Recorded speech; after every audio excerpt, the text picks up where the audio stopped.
a try. Good evening, ladies and husbands. Thank you very much for coming out to celebrate our anniversary. I am Vicky and I was the third president of ciwot from 2011 to 2013. But that's not where my story starts. I was just a little Cypriot girl from a village. I was sitting there minding my own business, tending my home and raising my two little kids when I met this crazy lady from Minnesota. She told me about this great club she'd been part of in the States. Well, that's not quite how it was. I was a forces brat, and I'd moved houses more often than some people have hot dinners. So I've a more world view than the ordinary village girl.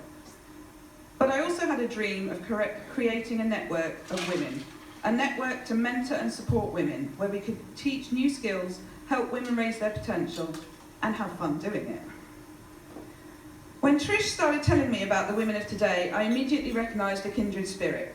I was happy to encourage her to get this amazing organisation on its feet. Many conversations began with Trish tirelessly saying, well, this is how it works in Minnesota. And me replying, I don't think it works like that here, but maybe we can try something like this. And us meeting somewhere in the middle. We were aided by the much appreciated work of Sue Ellen Toppings, our liaison in the Minnesota Women of Today, which sponsored our organisation as the first international chapter of the Women of Today.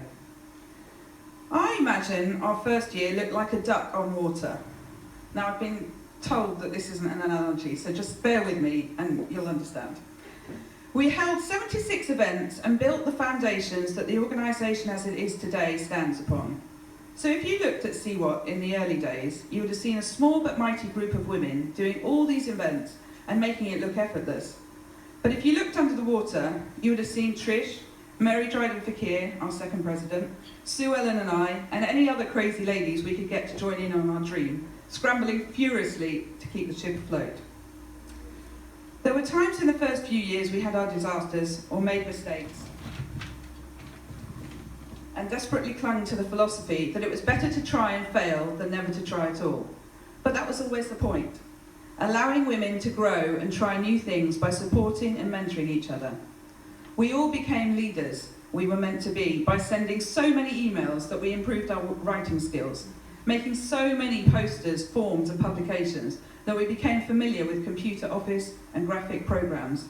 We spoke at meetings and events so many times, we became more confident in our speaking skills and we learned to delegate.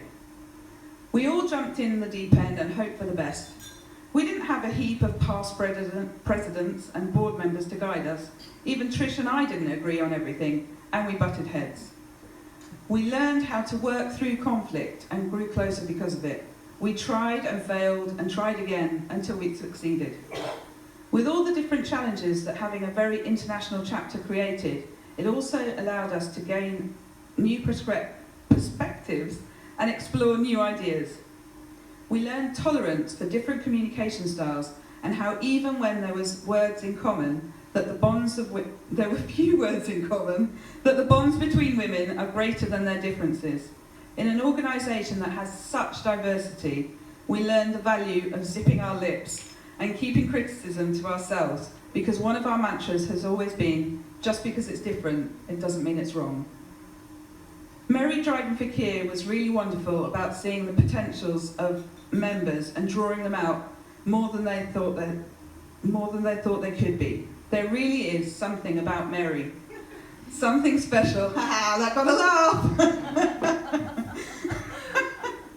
Something special and kind and generous and funny. She can't be here tonight, but I know her heart is with us and her legacy lives on in ciwot in 100 ways because of her calm efficiency and tireless dedication.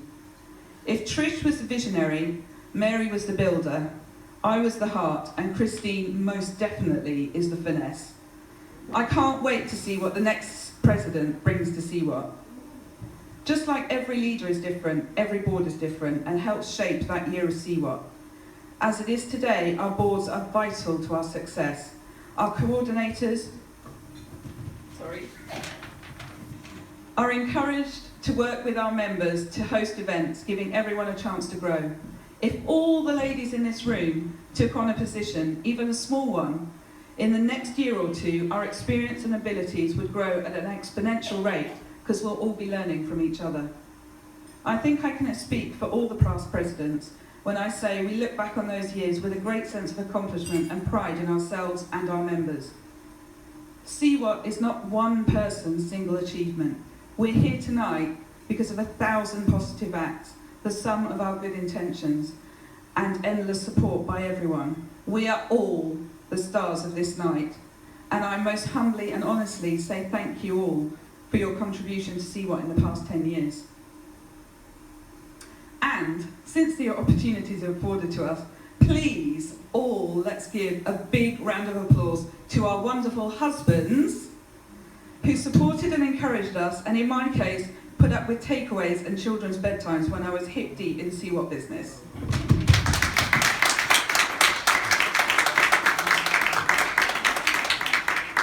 Thank you again, ladies, for all your contributions and for keeping the dream alive to make Cyprus a better place because we've lived and served within it.